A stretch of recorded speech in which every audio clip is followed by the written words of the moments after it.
Hi guys, मेरा नाम है सचिन मोदी और आज मैं आपके लिए लेकर के आया हूं एक ऐसा वीडियो जो आपके सभी कंफ्यूजन को खत्म करेगा। That is how to manage your schedule. सबसे बड़ी दिक्कत होती है किसी भी गवर्नमेंट एग्जाम्स को प्रिपरेशन करने वाले एस्पायरेंट्स के साथ में कि सर मैं अपने आप को कैसे मैनेज करूं। The time management is the की। पर वो टाइम मैनेजमेंट कैसे होगा, किस तरह से होगा? तो चलिए इस वीडियो में आज हम वही बात करने वाले हैं कि कैसे और किस तरीके से हम अपने आप को मैनेज करें ताकि हमारी सारी चीजें बहुत स्मूथली हो और हम जिस एग्जाम्स के लिए हम विनर बनने की कोशिश कर रहे हैं वहां पे हम विनर बने। तो देखिए, सबसे पहला जो हमारा पॉइंट होता है आज के शेड्यूल का, that is planning. My dear student, planning is the key. अगर आपकी प्लानिंग बिल्कुल सही है तो आपको कोई नहीं रोक सकता है विनर बनने से। लेकिन प्लानिंग बनने का सबसे इंपॉर्टेंट फैक्टर क्या होता है? वो ये होता है कि आपको एक रात पहले पूरी प्लानिंग करनी पड़ेगी।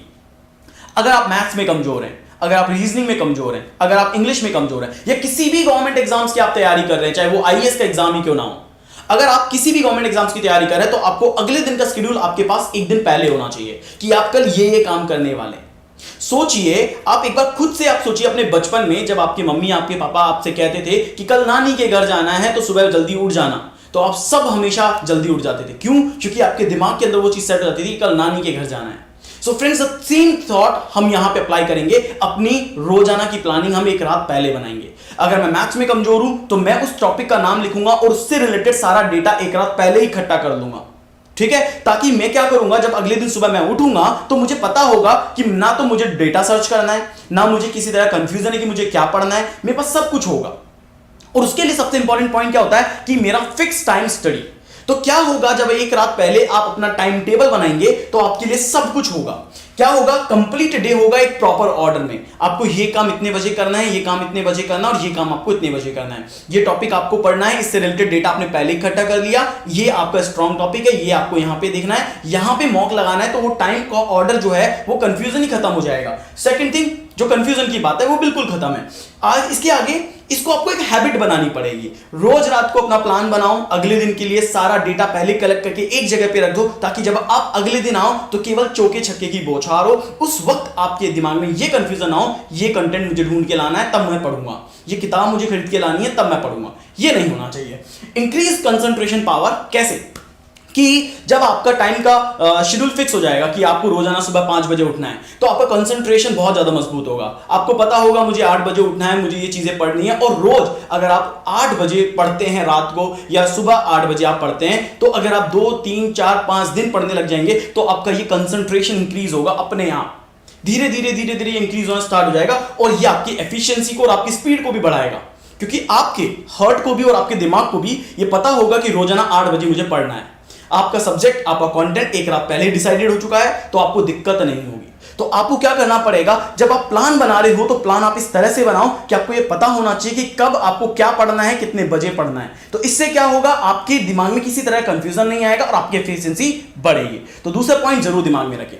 हमारा जो तीसरा पॉइंट होता है दैट इज प्रायोरिटी। दोस्तों, लाइफ में आपके पास हमेशा प्रायोरिटी होती है। क्या प्रायोरिटी होती है? अगर आपके सामने दो चीजें होती हैं, एक तरफ गोल्ड है, एक तरफ सिल्वर है, तो आपको पता है कि सिल्वर की कीमत कम है और गोल्ड की कीमत ज्यादा है। प्रायोरिटी किसकी हाई होगी? गोल्ड की हाई होगी। इसी तरीके से आपको एक रात पहले हमेशा एक प्रायोरिटी सेट रखनी होगी।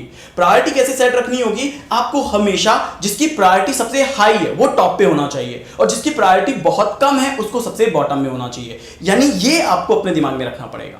अब कैसे इसे अप्लाई करेंगे कंपटीशन एग्जाम में? जैसे दोस्त, मैं ऐसा बंदा हूं जिसकी मैथ थोड़ी सी कमजोर है, तो मैं अपनी जो प्रायोरिटी बनाऊंगा, जब मैं अपना टाइम टेबल बनाऊंगा तो मैथ्स के मैं 2 टाइम शेड्यूल रखूंगा कि मैं मैथ्स 2 बार पढ़ूंगा।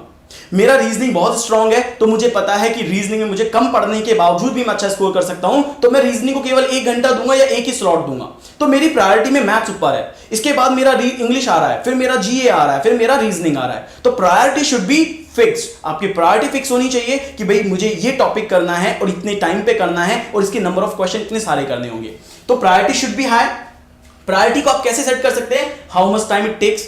आपकी प्रायोरिटी में मैथ्स है, कितना टाइम लगेगा इस टॉपिक को खत्म करने में, कौन कौन से टाइमिंग होंगे, इसका डिफिकल्टी लेवल क्या है, इससे रिलेटेड टॉपिक के डिफिकल्टी लेवल क्या क्या होंगे, ये आपको पता होना चाहिए। And weightage in the real exam, कि अगर मेरी ये प्रायोरिटी में है तो इसका वेटेज क्या होना चाहिए? DI, the one of the best priority के साथ साथ वेटेज भी होता है। Puzzle, sitting arrangement, high priority पे है, हाई वेटेज है, तो आपकी ये प्रायोरिटी में फिक्स होनी चाहिए कि मुझे ये सबसे पहले खत्म करने हैं और बेहतरीन तरीके से खत्म करने हैं, राइट। तो लाइफ में प्रायोरिटी होना बहुत जरूरी है। कंपटीशन एग्जाम में ये बहुत बड़ी की होगा अगर आप प्रायोरिटीज को बहुत इंपॉर्टेंट तरीके से सेट कर लेते हैं। इसके बाद अगर हम चलते हैं अपने फोर्थ पॉइंट पे, दैट इज पावर हार्स। दोस्तों हर एक इंसान का कुछ ना कुछ ऐसा टाइम पूरा जरूर होता है पूरे दिन भर में जब वो सबसे ज्यादा मजबूत होता है, वो तब सबसे ज्यादा कंसंट्रेशन के साथ पढ़ पाता है, वो सबसे ज्यादा फोकस कर पाता है। You need to find your power hours. आपको ये पावर हार्स पता करने होंगे कि आप अर्ली इन द मॉर्निंग जब आप 5 बजे उठते हैं तो 5 बजे से लेकर 8 बजे तक आपका कंसंट्रेशन कितना मजबूत होता है। आप पढ़ सकते हैं वहां पे बिना किसी डिस्टर्बेंस के। कई सारे बच्चे ऐसे होते हैं जो सुबह 9 बजे से पढ़ना स्टार्ट करते हैं, 10, 11, 12, 1 बजे तक पढ़ते रहते हैं। तो कई ऐसे भी होते हैं जो दोपहर में 1 बजे पढ़ते हैं और 3 बजे पढ़ते हैं। तो you need to be find your power hours कि आपका पावर हार्स मॉर्निंग है, कि आपका पावर हार्स आफ्टरनून है, या आपका पावर हार्स इवनिंग है। कई लोगों को ऐसा लगता है कि वो रात को पढ़ना स्टार्ट करते हैं 10 बजे से 3-4 बजे तक वो कंटिन्यूअसली पढ़ते हैं, उन्हें कोई दिक्कत नहीं होती है और उनका सबसे ज्यादा जो है इंपॉर्टेंट कहते हैं कि पावर हार्स होता है, that is called HIIT, high intensity interval training. इसे बोलते हैं हाई इंटेंसिटी के साथ में कम वक्त में ज्यादा चीजें पढ़ना। आपने सुना होगा कि कोई ऐसी चीज है जो 15 घंटे में आप कैप्चर नहीं कर पा रहे हैं, लेकिन किसी पर्टिकुलर टाइम पे वो 1 घंटे में कैप्चर हो जाता है। That is called power hours. कि वो पावर हार्स आपका होगा जब जिस वक्त आप बैठ रहे हो आपका तुरंत बढ़िया से बढ़िया क्वेश्चन सॉल्व हो रहा है, लेकिन आप किसी और दूसरे टाइम पर बैठ रहे हो, वो क्वेश्चन आपसे सॉल्व नहीं हो पा रहा है। तो कहीं ना कहीं कंसंट्रेशन का बहुत बड़ा इंपैक्ट होता है दोस्तों। तो आप अपने पावर हार्स को जरूर पता करिए कि आपका कंसंट्रेशन किस टाइम पर सबसे ज्यादा मजबूत है और अपने पावर हार्स को सबसे ज्यादा स्ट्रांग बनाइए। पावर हार्स में 2 घंटे भी आप पढ़ेंगे तो भी आप ज्यादा गेन कर पाएंगे। ये मैं आपको बता रहा हूं क्योंकि मेरा पर्सनल एक्सपीरियंस है। मैं खुद सुबह 5 बजे जब उठता था तो 5 बजे से उठने से लगातार 9-10 बजे तक मैं कंटिन्यूअसली पढ़ता था और बहुत अच्छे डेडिकेशन के साथ पढ़ता था। और उस वक्त मैं जो भी याद करता था वो मुझे कंटिन्यूअसली याद रहता था। उसको बस मैं रिवाइज करता था अगले 2-3 दिन के स्लॉट के अंदर, और वो मुझे हमेशा तक याद रहता था जब तक कि मेरा एग्जाम पूरा नहीं होगा, क्योंकि उसके बाद में उसकी प्रायोरिटी में नहीं रखता था। तो मेरी प्रायोरिटी के अंदर वो हाई है, मैंने उसको पावर हार्स के अंदर डाल दिया। अगर आपको कोई भी ऐसा टॉपिक लगता है जो टफ है, आपको लगता है ये आपसे नहीं हो रहा है, तो बस आप अपने उसे पावर हार्स में उसको डाल दो और पावर हार्स में उस टॉपिक को आप पढ़ो। मैं आपको गारंटी से कहता हूं वो आपको लंबे समय तक याद रहेगा और आपकी जो वीकनेस है वो खत्म होगी। इसके बाद अगर हम बात करते हैं that is 5th number point, study. कैसे करना है आपको? शॉर्ट हार्स में स्टडी करनी है। भाई बहुत सारे ऐसे बच्चे कहते हैं सर मैं 6 घंटे लगातार पढ़ सकता हूं, मैं 7 घंटे लगातार पढ़ सकता हूं, और कोई ऐसा बच्चा भी होता है जो कहता है सर मैं 40 मिनट लगातार पढ़ लेता हूं, लेकिन 40 मिनट में मैं जो पढ़ता हूं मुझे पूरे दिन और अगले दिन भी याद रहता है। सो गाइस शॉर्ट हार्स बनाइए। जरूरी नहीं है कि हर एक बच्चे का कंसंट्रेशन ऐसा ही होता है कि वो 2-2, 3-3 घंटे लगातार पढ़े। आप छोटे छोटे ब्लॉक्स बनाइए टाइम के। आपने 1 घंटे का ब्लॉक बनाया, आपने पढ़ लिया, 15 मिनट का रेस्ट लिया, 20 मिनट का रेस्ट लिया, अगला आपने कुछ पढ़ा, आपने 1.5 घंटा पढ़ा, फिर 15-20 मिनट का रेस्ट लिया। तो you need to find your blocks. आपको वो ब्लॉक्स ढूंढने पड़ेंगे जो कि आपकी टाइम टेबल में, आपकी स्टडी में आपके साथ होंगे। वो आपको बताएंगे कि किस टाइम पर आपको पढ़ना है, कैसे आपको पढ़ना है और कितने ब्लॉक में आपको पढ़ना है। आप अपने आप को अगर एक ब्लॉक में सेट करते जाएंगे तो चीजें बिल्कुल ऑर्डर में आएंगी और इसी तरीके से आप बेस्ट तरीके से एक इफेक्टिव स्टडी कर सकते हैं। ये मेरी गारंटी है आपको। इसके बाद अगर हम बात करते हैं अपने नेक्स्ट पॉइंट पे, that is make your weekly and the daily plan. Guys आपका डेली प्लान, आपका वीकली प्लान आपको पता होना चाहिए। अभी जैसे कोई वैकेंसीज नहीं है, आपको पता होना चाहिए कि इस वीक में मुझे ये टॉपिक खत्म करना है, इस दिन में मुझे ये टॉपिक खत्म करना है, या इतने नंबर ऑफ क्वेश्चंस मुझे उसके लगाने हैं। अगर आपने अपने वीकली और अपने डेली प्लान को सेट कर लिया सही तरीके से, और ये आप ही बना सकते हैं, कोई टीचर कोई मेंटोर नहीं बनाएगा आपके लिए, ये आप होंगे जो खुद के लिए बनाएंगे। आप अपने लिए टारगेट फिक्स करो कि मुझे इस पूरे वीक में ये टॉपिक खत्म करने हैं, मुझे इसके सब टॉपिक खत्म करने हैं, मुझे इसके 100 ऑफ क्वेश्चंस खत्म करने हैं। इस तरीके से आप करेंगे डेफिनेटली होगा। तो इसके लिए आप क्या करेंगे, आप अपने लिए कुछ चीजें और सेट कर सकते हैं। वीकली टेस्ट, देखो कैसे। आपने अगर किसी टॉपिक को सेट किया तो आपको उसका वीकली टेस्ट देना होगा, आपको उस टॉपिक को समझना पड़ेगा। तो weekly test, daily target and better time schedule आपको मजबूत बनाएगा और आपको आपके एग्जाम्स को क्रैक करने में बहुत नियरेस्ट लेके आएगा। The thing is what you need to understand आपका वीकली टारगेट क्या है, you need to understand आपका डेली टारगेट क्या है, and you can understand what is the better time schedule for you। इसके बाद अगर हम बात करते हैं, that is बहुत सारे बच्चे मेरे से हमेशा कंप्लेन करते हैं सर मैं स्ट्रेस में आ गया हूं, मैं बहुत ज्यादा पढ़ रहा हूं, मुझे बहुत दिक्कत हो रही है, मैं पढ़ता कुछ और हूं, मुझे समझ में कुछ और आता है, मैं कर कुछ और रहा हूं, मेरे को चीजें बहुत ग्रैप हो रही है लेकिन मैं बहुत टेंशन में आ गया हूं, मैं क्या करूं। Guys these are the pictures that will tell you कि कैसे अपने आप को स्ट्रेस से बाहर निकालें। क्योंकि दोस्तों स्ट्रेस के साथ में आप लंबी रन नहीं कर सकते। आप लंबी दौड़ का एक घोड़ा नहीं बन सकते हो अगर आप स्ट्रेस के साथ हो। सोचो, एक रेस का घोड़ा बहुत जबरदस्त है, लेकिन जब वो अकेला भाग रहा है केवल अपने मालिक के साथ, जो मालिक उसके ऊपर बैठा है, और वो अगर उसकी लगाम पकड़े हुए है, वो बहुत लंबे रन तक जा सकता है।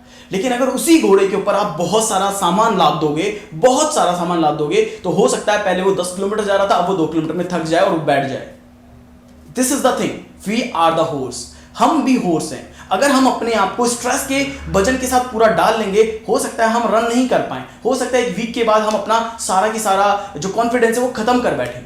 सो guys, these are the pictures, like आप कैसे कर सकते हैं, you need to find your time and break, कि आपको कब कब ब्रेक लेना है। ब्रेक क्या आप क्या क्या कर सकते हैं, लाइक आप you can do some yoga, आप योगा करिए, you can you know listen some comedians, आप कुछ कॉमेडियंस को देखिए, जैसे कपिल शर्मा का शो आता है या कुछ और शो आता है जहां पे आपको थोड़ा सा हंसने का मौका मिल जाए, वो कर सकते हैं। You can find some puzzles like sudoku type की, तो आप बैठे बैठे सॉल्व कर रहे हैं तो उसके अंदर सोच रहे हैं कि क्या अप्लाई कर सकते हैं। You can listen some music, अगर आपके पास पपी है तो आप पपी के साथ खेल रहे हैं, तो आप ये सारे काम कर सकते हैं। आप मूवी देख सकते हैं, आप कुछ फूड खा सकते हैं, आप फ्रूट्स खा सकते हैं। फ्रूट्स बहुत अच्छा एंटीऑक्सीडेंट होता है, वो आपके स्ट्रेस को भी कम करता है। लाइक आप हमेशा जब भी आप पढ़ाई करके निकलते हैं, थोड़ा सा ब्रेक लेते हैं, हैव सम फ्रूट्स, आप कुछ फ्रूट जरूर लीजिए। जरूर नहीं है कि एप्पल ही खरीदिए, जरूरी नहीं है। You can take some watermelon, आप ले सकते हैं, कोई जूस आप ले सकते हैं, लेमन वाटर आप ले सकते हैं, तो ये आपके स्ट्रेस को कम करेगा, ये याद रखिएगा। तो आप इनमें से कोई भी एक चीज जरूर करें, 2 चीज जरूर करें, 3 चीज जरूर करें जो आप कर सकते हैं अपने आप को डी स्ट्रेस करने के लिए, स्ट्रेस को कम करने के लिए। क्योंकि जब स्ट्रेस कम होगा, आपकी एफिशिएंसी, आपका कंसंट्रेशन बढ़ेगा ही बढ़ेगा, ये मेरा वादा है आपसे, ये मैं आपको सच बता रहा हूं। इसके बाद अगर हम आगे बढ़ते हैं तो हमारा नेक्स्ट पॉइंट है, that is get enough sleep. आप सोइए, पर्याप्त सोइए। ऐसा नहीं है कि 2 घंटे सो करके और 22 घंटे आप पढ़ करके आप बहुत बड़ा तीर मार देंगे, ऐसा नहीं है, ऐसा नहीं होता है। हर एक के केस में ऐसा भी नहीं होता है। Exception is everywhere in the world, लेकिन जरूर नहीं है कि आप वो बंदे हो जो 2 घंटे पढ़ के और 22 घंटे काम करके अपने आप को एकदम मिलेनियर बना देंगे। So guys, have some break, आप सब कुछ ब्रेक रखिए, कुछ नींद रखिए। तो क्या बेनिफिट्स हैं अगर आप एक इंटरवल में भी सोते हैं और आप रात को अच्छी नींद लेते हैं? हैव अ बेटर कंसंट्रेशन, आपने जो भी चीज याद करी है वो लंबे समय तक आपको याद रहेगी, ये जरूर याद रखिएगा। इसे लंबे समय तक याद करने के लिए क्या होता है, हमारा ब्रेन रिटेन करता है चीज़ों को। अगर आपको मैथ्स का कोई फॉर्मूला याद नहीं हो रहा, आपने 1-2 बार पढ़ा और आप सो गए, उसके बाद आपने अपने दिमाग में वो चीज़ चल रही है, जब आप सुबह वापस उठेंगे और आप एक बार फिर फॉर्मूला देखेंगे, वो रिटेन कर लेगा, आपका दिमाग उसको रिटेन कर लेगा। रिटेन का पावर बढ़ता है, ये याद रखिएगा, कॉन्सेंट्रेशन के साथ में। तो कॉन्सेंट्रेशन बढ़ेगा अगर आप एक इंटरवल के साथ भी इनफ स्लीप लेते हैं। तो have enhanced memory, focus less on negative things. अगर आप सोते हैं तो ध्यान रखिएगा, आप जो भी नेगेटिव चीजें उनसे दूर रहेंगे, और अगर आप नेगेटिव चीजों से दूर रहेंगे तो डेफिनेटली आपका पॉजिटिव ऑरा बढ़ेगा, ये याद रखिएगा। Be more creative, have a better immune system and have a better decision making. So guys, जब भी आपको लगता है दिन में, अगर आपको लगता है कि you are not enough capable to study in the day time, तो आप उस वक्त सो लीजिए, 2 घंटे सो लो, 3 घंटे सो लो, दैट इज इनफ। अगर आप अपनी पढ़ाई से पहले और पढ़ाई के बाद में और बीच में अगर आप सो लेते हैं, दैट्स कॉल्ड अ सैंडविच, उसे सैंडविच बोलते हैं। आपने पहले पढ़ाई की, आपने बाद में पढ़ाई की, और दिमाग को बीच में रखा, यानी इंटरवल आपने बीच में रखा, ताकि आपने उस सबको रिटेन किया।